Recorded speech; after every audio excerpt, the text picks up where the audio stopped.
কিছু লোক গণেশ নিয়ে যাচ্ছিল, তখন দুইটি ভিক্ষুক দেখতে পায়। গণেশের জন্য ওরা চাঁদা নিচ্ছিল। তখন ভিক্ষুক দেখতে পায় যে এত চাঁদা দেয় গণেশের জন্য। তখন বড় ভাই ছোট ভাইকে বলে, আমার কাছে একটা বুদ্ধি আছে, তোকে আমি এখন গণেশ বানাবো, গণেশ বানিয়ে সবার কাছে চাঁদা নিব। তখন তারা একটি আংটির কাছে চাঁদা চায়। তখন ওই আংটিটা চাঁদা দেয়। তখন ওরা অনেক খুশি হয়ে যায়। তারপরে তারা একটা লোকের কাছেও চাঁদা চায়, লোকটিও টাকা দিয়ে দেয়। আর ওরা দুজনে এভাবেই সবার কাছে কাছে যেয়ে চাঁদা নিয়ে থাকে।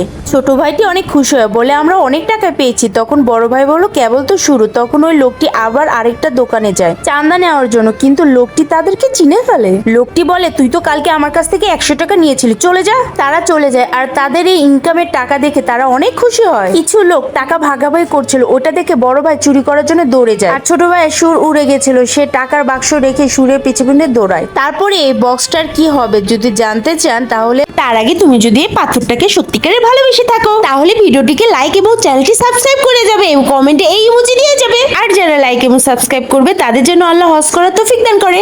একটি লোক রাস্তা দিয়ে হাঁটছিল, আর তখনই তার টাকার বাক্সটা চোখে পড়ে। আর সে টাকার বাক্সটা নেয় আর অনেক খুশি হয়, কারণ তার এই টাকাটার অনেক প্রয়োজন ছিল। আর সে ধন্যবাদও জানায় ঠাকুরকে।